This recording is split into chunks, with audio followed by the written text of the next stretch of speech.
প্রিয় শিক্ষার্থীরা, তোমরা সবাই কেমন আছো? আশা করি সবাই খুবই ভালো আছো। আজকে আমরা এসএসসির পদার্থ এর গাণিতিক যে সমস্যাগুলো আছে সেগুলোর ধারাবাহিক ক্লাসের আজকে তোমাদের গতি অধ্যায়ের একটি অত্যন্ত গুরুত্বপূর্ণ প্রশ্ন নিয়ে আলোচনা করব। তোমরা গতির যে অধ্যায়টি আছে, দ্বিতীয় অধ্যায়, সেখানে এ ধরনের লেখচিত্র বিষয়ক প্রশ্নগুলো সবচাইতে বেশি সৃজনশীল এবং এমসিকিউর মধ্যে পেয়ে থাকবে। তোমরা যদি বিগত বছরের কিছু প্রশ্ন একটু স্টাডি করতে পারো তাহলে দেখবে যে সাধারণত গতির যে অঙ্কগুলো বেশিরভাগ ক্ষেত্রে এই ধরনের গ্রাফ রিলেটেড অঙ্কগুলো আসে। আজকে তোমাদের এই গ্রাফ রিলেটেড অঙ্কগুলো আমি দেখিয়ে দেওয়ার চেষ্টা করব এবং আশা করি আমি একটি মাত্র অঙ্কের মাধ্যমে তোমাদের প্রায় সব ধরনের প্রশ্নের উত্তর দেওয়ার চেষ্টা করব। তোমরা জাস্ট একটু মনোযোগ দিয়ে ক্লাসটি যদি খেয়াল করো এবং বাসায় একটু প্র্যাকটিস করো আমার এই ক্লাসটি দেখার সাথে সাথে, তাহলে এই বিষয়ক কোনো সমস্যা তোমাদের আশা করি আর থাকবে না। তো আমি প্রথমে যেই অঙ্কটি তোমাদের জন্য সিলেক্ট করেছি, তোমরা যদি একটু খেয়াল করো, তোমাদের দুইটি অঙ্ক নিয়েই কাজ করতে হবে। পরীক্ষা অনেক সময় শুধুমাত্র এরকম বক্স পদ্ধতিতে আসতে পারে অথবা এই ধরনের লেখচিত্র আঁকা থাকতে পারে। তো এই ধরনের গ্রাফ বা ছক যেভাবেই দেখ না কেন, তোমাদের যে কমন প্রশ্নগুলো আসে আমি তোমাদেরকে জাস্ট একটিবার যদি দেখাই। ধরো আমি যদি এই গ্রাফটা চিন্তা করি যে এখানে 0 সেকেন্ড সময়ে এখানে ব্যাগ হচ্ছে 0, তার মানে এদিকে হচ্ছে আমরা সময় দিচ্ছি সেকেন্ডে এবং এদিকে হচ্ছে ব্যাগটা দেয়া হচ্ছে মিটার পার সেকেন্ড এককে। তোমরা অবশ্যই এককগুলো ভালো করে খেয়াল করবে, অনেক সময় ভিন্ন এককেও মানগুলো দেয়া থাকতে পারে। তো গ্রাফ থেকে আমরা দেখছি যে 5 সেকেন্ড সময়ে যে কোনো বস্তু, এটা গাড়ি বা যে বস্তুই দেয়া হোক না কেন, তার ব্যাগ ছিল 25 মিটার পার সেকেন্ড। 10 সেকেন্ড সময় তার ব্যাগ ছিল 50 মিটার পার সেকেন্ড এবং এরপরে গাড়িটি সমবেগে চললো অনেকক্ষণ, তারপরে সিতে আসলো 25 সেকেন্ড পর্যন্ত সেটি সমবেগে চলেছে এবং পরবর্তী 5 সেকেন্ডে সেটির ব্যাগ আবার 0 হয়ে গেছে। তার মানে 30 সেকেন্ড পর গাড়িটির ব্যাগ বা যে কোনো বস্তুই হোক তার ব্যাগ 0। এখন এই ধরনের লেখচিত্র কিংবা এটাকে যদি আমরা এভাবে ছকের মাধ্যমে কনভার্ট করি তাহলে একই জিনিস, এটাকে জাস্ট লেখচিত্রের মাধ্যমে দেওয়া হয়েছে।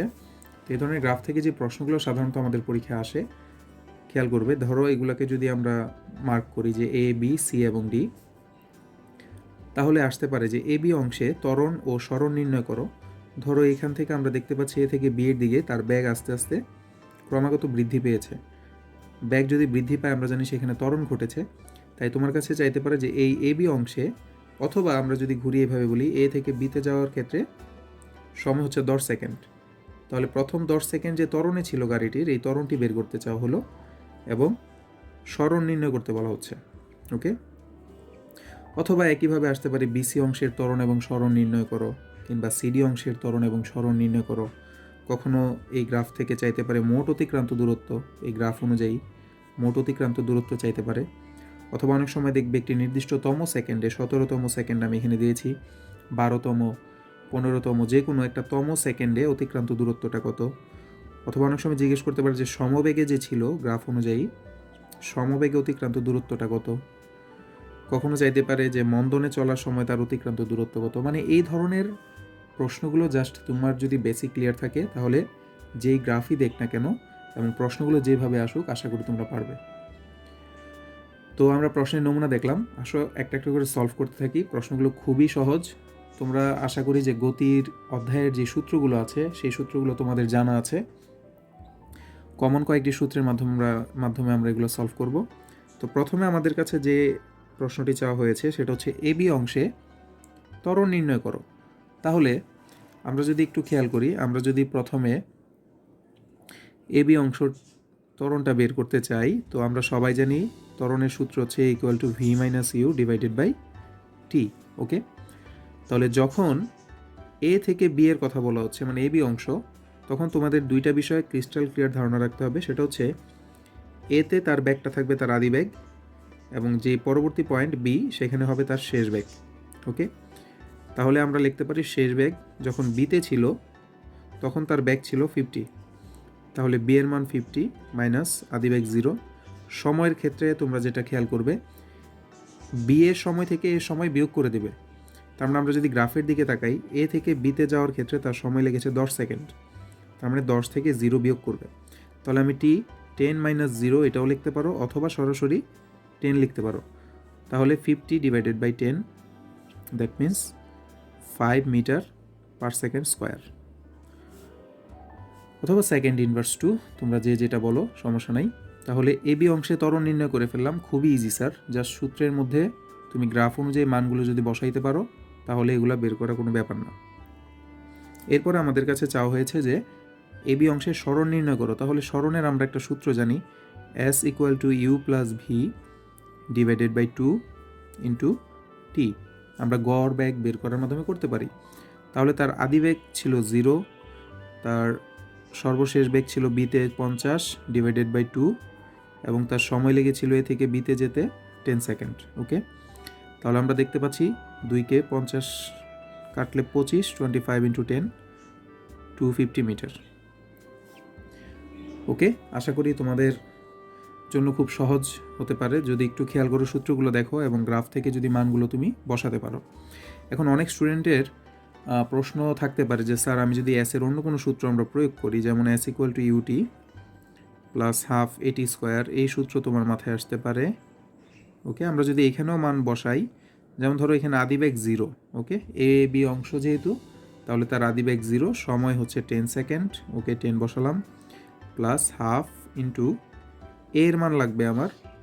তাহলে আমরা দেখতে পাচ্ছি এর মান আমরা আগে বের করেছিলাম 5 metre per second square into t square, that means 10 square. Okay, তাহলে আমরা মানটি পাচ্ছি 10 ইন্টু 0 হচ্ছে 0। ওকে, হাফকে আচ্ছা আমি ভেঙে দেখাই, হাফ ইন্টু 5 ইন্টু 100। ওকে, তাহলে 2 দিয়ে 100কে কেটে ফেললে 50, তাহলে এখানে 250 মিটার। তাহলে তোমরা দেখতে পাচ্ছ যেখানে এসের মান কিন্তু সেম আসছে, এখানেও 250 মিটার, এখানেও 250 মিটার। তার মানে তুমি যেই সূত্র দিয়েই করো আনসার সেম আসবে। তবে দ্বিতীয় ক্ষেত্রে আমাদের ত্বরণের মান বের করে নিতে হবে, কিন্তু আমরা যদি গড় বেগের সূত্র ইউজ করি তখন কিন্তু আমার ত্বরণটা আর বের করতে হয় না। এক্ষেত্রে একটা পজিটিভ দিক আর কি এটা। তো এই হচ্ছে স্যার আমরা এবি অংশের ত্বরণ এবং সরণ বের করে ফেললাম। তো যদি এবি অংশেরটা বুঝো তাহলে বাকি অংশগুলো খুবই সহজ এবং তুমি খুব ইজিলি করে ফেলতে পারবে। যেমন দ্বিতীয় যেই অঙ্কটা আমাদেরকে চাওয়া হচ্ছে সেটা হচ্ছে বিসি অংশে ত্বরণ এবং সরণ নির্ণয় করো। তো তোমরা যদি গ্রাফের দিকে একটু তাকাও, বিসি অংশের দিকে তাকালে তোমাদের প্রথমে বুঝে নিতে হবে এখানে সমবেগে ছিল। তুমি খেয়াল করো বি থেকে সিতে যাওয়া পর্যন্ত তার ব্যাগ 50ই ছিল, এখানে ব্যাগ বাড়েও নাই কমেও নাই। তাহলে আমরা লিখতে পারি যে বিসি অংশের ত্বরণ 0, ত্বরণ 0। কারণ কি? কারণ হচ্ছে এখানে বস্তুটি বা গাড়ি বা যাই ধরো সেটা সমবেগে ছিল। যখন সমবেগে থাকে তার মানে সমবেগে থাকে, অর্থাৎ যখন কোনো বস্তু বা গাড়ির বা কোনো কিছুর ব্যাগ বাড়েও না কিংবা কমেও না, তখন তার কোনো ত্বরণ থাকে না। কারণ আমরা ত্বরণের সংজ্ঞায় জানি যে কোনো বস্তুর অসম বেগের পরিবর্তনের হারকে ত্বরণ বলে, কিন্তু সমবেগে থাকলে তার ত্বরণটা 0 হয়। এছাড়া তোমরা যদি সূত্রের মাধ্যমে এটা দেখতে চাও তাহলে আমরা লিখতে পারি a equal to v minus u divided by t. Okay, তাহলে আমরা যদি মান বসাই, খেয়াল করো বি এবং সি, তার মানে সি এরটা হচ্ছে শেষ ব্যাগ, বি এরটা হচ্ছে আদি ব্যাগ। এখানে আমরা দেখতে পাচ্ছি শেষ ব্যাগও 50, আদি ব্যাগও 50, তাহলে 50 মাইনাস 50 ইকুয়াল টু সময় হচ্ছে সি এর সময় হচ্ছে 25 সেকেন্ড, বি এর সময় হচ্ছে 10 সেকেন্ড, তার মানে 25 থেকে 10 গেলে 15 সেকেন্ড। তার মানে বস্তুটি যখন বি থেকে সিতে গেল তখন তার 15 সেকেন্ড সময় লেগেছে গ্রাফ অনুযায়ী। তোমরা জাস্ট খেয়াল করো, সময়গুলো বের করার ক্ষেত্রে অনেক স্টুডেন্টের সমস্যা থাকে। তোমরা অবশ্যই পরের বিন্দুর যে সময় তা থেকে আগের বিন্দুর সময়টা বিয়োগ করে দেবে, খুব ইজি ব্যাপার। তাহলে উপরে 0, নিচে ডিভাইডেড বাই 15, দ্যাট মিন্স 0, তার মানে তার ত্বরণ কিন্তু নাই, 0 metre per second square. Okay, তাহলে বিষয়টা কিন্তু খুবই ইজি। এবার আসো বিসি অংশে মানে সমবেগে চলার সময় তার সরণটা কি হবে। এক্ষেত্রে আমরা একটা সূত্র জানি যে সমবেগে চললে তার সূত্র হয় এস ইকুয়াল টু ভিটি। তার মানে পুরো টাইমে তার ব্যাগ ছিল 50, কারণ গ্রাফে আমরা দেখতেই পাচ্ছি এটা সমবেগে ছিল, তাহলে তার ব্যাগটা পুরোপুরি 50 ছিল এবং সমবেগে থাকার সময় তার সময় লেগেছে 15 সেকেন্ড, তার মানে 15 সেকেন্ড, টি এর মান 15। তার মানে এখানে আমরা লিখতে পারি 750 মিটার, 750 মিটার। ওকে, এছাড়া তোমাদের চিন্তায় যদি এই সূত্রটাও এসে থাকে যে s equal to u plus v divided by 2 into t, এই সূত্রটাও যদি তোমরা আনো গড় ব্যাগের মাধ্যমে, তাও তোমরা সেম রেজাল্ট পাবে। আদি ব্যাগ 50, শেষ ব্যাগও 50 ডিভাইডেড বাই 2, এবং তার সময় লেগেছিল 15 সেকেন্ড। ওকে, তাহলে আমরা এখানে দেখতে পাচ্ছি 50 আর 50 100, 100কে 2 দিয়ে ভাগ করলে আবার 50 ইন্টু 15, ঘুরে ফিরে সেম মান 750 মিটার। আশা করি তোমরা বুঝতে পেরেছো। তার মানে যদি কোনো গ্রাফের মধ্যে কোনো ক্ষেত্রে সমবেগে থাকে তখন ত্বরণটা 0 হবে। ইভেন তোমরা যদি এই গ্রাফের দিকেও তাকাও, তোমরা যদি এই লেখচিত্রের দিকেও তাকাও, তোমরা এখান থেকেও দেখে ফেলতে পারবে। যেমন ধরো 10 সেকেন্ডের পর তার ব্যাগ পরিবর্তন হয় নাই, তোমরা দেখতে পাচ্ছ ব্যাগ 50 50 50 50। তার মানে 10 সেকেন্ড থেকে শুরু করে 25 সেকেন্ড পর্যন্ত তার ব্যাগ কিন্তু সেম। তার মানে এই হচ্ছে এখান থেকেই আমরা দেখে নিতে পারি 25 থেকে 10 গেলে 15 সেকেন্ড, এই 15 সেকেন্ড সে সমবেগে ছিল, তার ব্যাগ পরিবর্তন হয় নাই। ওকে, কিন্তু 0 সেকেন্ড থেকে 10 সেকেন্ড পর্যন্ত তার ব্যাগ বৃদ্ধি পেয়েছে, এবং 25 থেকে 30-এর মধ্যে তার ব্যাগ হ্রাস পেয়েছে। তো এই হচ্ছে ফ্যাক্ট। আমরা দুই গ্রাফের মধ্যে অঙ্ক করা আমাদের শিখতে হবে এবং জানতে হবে, কারণ সবচেয়ে বেশি গতির অধ্যায়ে সবচেয়ে বেশি অঙ্ক এই গ্রাফ রিলেটেড অঙ্কগুলোই আসে। তো আশা করি তোমাদেরকে আমি বুঝাতে পারছি। তো আমরা শেষ করব হচ্ছে সিডি অংশের মাধ্যমে। এবার আসো সিডি অংশে আমাদের ত্বরণ এবং সরণ যদি আমরা নির্ণয় করি, এখন তোমরা নিজেরাই পারবে, বিষয়টা খুবই ইজি। যার সূত্রগুলো যদি আমরা শর্টলি বসাই, এখন আর বেশি কিছু বলতে হবে না তোমাদের, আমি যার সূত্রগুলি বসিয়ে তোমাদের অঙ্কটা সলভ করে দিই। তো আমরা যদি সিডি অংশের দিকে স্যার একটু তাকাই, ভালো করে খেয়াল করবে। সিডি, তার মানে এই ক্ষেত্রে সিএ থাকার সময় তার ব্যাগ ছিল 50, তার মানে আদি ব্যাগ আমরা ধরবো 50, ডিতে যাওয়ার পর তার ব্যাগ 0। ওকে, তার মানে এখানে ব্যাগ 0, আর সময় লেগেছিল 30 থেকে 25 বিয়োগ করো, তার মানে 5 সেকেন্ড সময়। তাহলে আমরা যদি ত্বরণ বের করি a equal to v minus u divided by t, তার মানে আমি বসাতে পারি হচ্ছে শেষ ব্যাগ 0, আদি ব্যাগ হচ্ছে তার 50 ডিভাইডেড বাই তার সময় লেগেছিল 5 সেকেন্ড। তাহলে আমি এখানে দেখতে পাচ্ছি -10 metre per second square. Minus কেন আসলো স্যার? কারণ এখানে মন্দন ঘটেছে, ব্যাগ হ্রাস পেয়েছে 50 মিটার পার সেকেন্ড থেকে কমতে কমতে কমতে কমতে একদম 0 মিটার পার সেকেন্ড, মানে থেমে গেছে গাড়িটা। তাহলে ব্যাগ যেহেতু হ্রাস পেয়েছে তাই এখানে মন্দন হবে অবশ্যই, এবং মন্দনের কারণে -10 মিটার পার সেকেন্ড স্কোয়ার। ওকে, খুবই ইজি। একইভাবে তোমরা যদি দূরত্বটা বের করতে চাও বা সরণ যেটাকেই বলি, s equal to u plus v divided by 2 into t. Okay, আমরা ইচ্ছা করলে s equal to u t plus half a t square বসিয়েও করতে পারবো, সেম মান আসবে। তাহলে এখানে আদি ব্যাগ হচ্ছে 50, শেষ ব্যাগ 0 ডিভাইডেড বাই 2 ইন্টু সময় হচ্ছে 5 সেকেন্ড। ওকে, তাহলে 2 দিয়ে যদি 50কে কাটি তাহলে 25, 5 25 হচ্ছে 125 মিটার, 125 মিটার। তার মানে মন্দনে চলার সময় তার দূরত্ব ছিল 125 মিটার। ওকে, তো এই তো জাস্ট গ্রাফটা বুঝতে পারলে তোমাদের জন্য খুব ইজি। ইভেন তুমি এখান থেকেও দেখে নিতে পারবে যে 25 থেকে যখন 30-এ গেল, তার মানে 25 সেকেন্ড সময়ে তার ব্যাগ ছিল 50 মিটার পার সেকেন্ড, 30 সেকেন্ডে যাওয়ার পর সে থেমে গেছে। তার মানে 5 সেকেন্ডের জন্য তুমি ইচ্ছা করলে ত্বরণ বা সরণ বের করতে পারবো। তার মানে এতটুকু দেখেও কিন্তু তুমি করে ফেলতে পারো এখন। ওকে, তার মানে যদি কোনো কারণে এ ধরনের গ্রাফ দিয়ে কোনো এমসিকিউ আসে, তখন তুমি এই গ্রাফটাকে এই ধরনের লেখচিত্রে কনভার্ট না করেও কিন্তু অঙ্ক করতে পারবে, আশা করি। তো এই ছিল স্যার আমাদের মূলত গ্রাফের সম্পূর্ণ 3টা অংশ আমরা শেষ করলাম, A B B C C D. এবার তুমি খেয়াল করো, আমি যে অঙ্কটি দিয়েছিলাম মোট অতিক্রান্ত দূরত্ব কত। তো যদি একটি গ্রাফ থেকে এই ধরনের অঙ্ক আসে তাহলে আসলে অঙ্কটা একটু বড় হবে, কারণ আমাদের এই 3 ক্ষেত্রেই অতিক্রান্ত দূরত্ব বের করতে হচ্ছে। তো আমরা A B B C C D অংশে অতিক্রান্ত টোটাল দূরত্ব পেয়েছিলাম।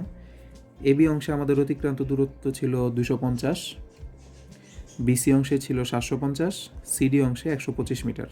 ওকে, তাহলে মোট অতিক্রান্ত দূরত্ব আমরা লিখতে পারি, তাহলে মোট অতিক্রান্ত দূরত্ব হচ্ছে 250 মিটার। এবি অংশে, বিসি অংশে পেয়েছিলাম 750 মিটার, আর সিডি অংশে পেয়েছিলাম 125 মিটার। তাহলে ইন টোটাল আমরা পাচ্ছি 1000, তাহলে হচ্ছে 1125 মিটার। কারণ ইনকেস যদি গ্রাফ থেকে মোট অতিক্রান্ত দূরত্ব চায় তাহলে আমাদের আসলে সবগুলো অংশই বের করে সেগুলো আমাদের যোগ করতে হচ্ছে, এক্ষেত্রে অঙ্কটা একটু বড় হবে। ওকে, এবার আসো 17তম সেকেন্ডে, এটা আমি একটু পরে বোঝাচ্ছি, এটা দিয়ে আমি ক্লাসটা শেষ করে দিব, কিন্তু লাস্টের দুটো আগে সলভ করে নেই। তোমাকে বলা হচ্ছে, খেয়াল করো, সেম প্রশ্নকে আমি ঘুরিয়ে জাস্ট তোমাদের জন্য রেখেছি। সমবেগে অতিক্রান্ত দূরত্ব কত? তাহলে তোমরা গ্রাফে দেখতেই পাচ্ছ সমবেগ ছিল বিসি। তাহলে এই জায়গায় অতিক্রান্ত দূরত্ব আমরা অলরেডি বের করেছিলাম, যে বিসি অংশ অতিক্রান্ত দূরত্ব যেটা বের করেছ S = VTর মাধ্যমে। তাহলে সমবেগে অতিক্রান্ত দূরত্ব যদি চাইতো, অনেক সময় বিসি অংশে দূরত্ব বের করতে না বলে তোমাকে ঘুরিয়ে প্রশ্ন দিতে পারে যে সমবেগে অতিক্রান্ত দূরত্ব কত। তাহলে তুমি গ্রাফ থেকে যে অংশটা দেখবে সমবেগে আছে, অথবা এই যে বক্সে যেটা আসছে, যে এখান থেকে দেখেও আমি একটু আগে তোমাদের দেখিয়েছি, আমরা গ্রাফ থেকেও বুঝে ফেলতে পারবো যে 10 থেকে 25 সেকেন্ড পর্যন্ত সেটা সমবেগে ছিল। তখনই আমরা সূত্র বসিয়ে দিব S = VT। ওকে, তাহলে আমরা দেখছি ব্যাকটা সেম 50 এবং সময়টা গ্রাফ থেকে নিয়ে ফেলতে পারি, 25 থেকে 10 বিয়োগ করলে 15। তার মানে আমরা এই ধরনের ছক থেকেও কিন্তু সলভ করে ফেলতে পারবো। খুবই ইজি স্যার। এবং সেম আরেকটা প্রশ্ন আমি একটু ঘুরিয়ে করেছি, যে মন্দনে চলার সময় অতিক্রান্ত দূরত্ব কত? তো মন্দনে কখন ছিল? যখন সে সি থেকে ডিতে আসলো। এই অংশেও তো আমরা অতিক্রান্ত দূরত্ব বের করে ফেলেছিলাম, এই যে লাস্ট যে অঙ্কটা করলাম S = U + V/2 × T। এখানে আমরা যে দূরত্বটা বের করেছিলাম 125 মিটার, এটা হচ্ছে মন্দনে চলার সময় অতিক্রান্ত দূরত্ব। ওকে, তাহলে অনেক সময় সিডি অংশে দূরত্ব না চেয়ে তোমাকে ঘুরিয়ে প্রশ্ন করতে পারে এই ধরনের, এতে ভয় পাওয়ার কিছু নেই, সেম বিষয়, জাস্ট কথাটাকে একটু ঘুরিয়ে বলা হচ্ছে মন্দনে চলার সময় অতিক্রান্ত দূরত্ব কত। তাহলে আমি গ্রাফ থেকেই বুঝতে পারছি যে সি থেকে ডিতে যাওয়ার যে ব্যাপারটা, এটা হচ্ছে মন্দনে চলেছে, জাস্ট এতটুকু জায়গার দূরত্ব বের করে ফেললেই এনাফ।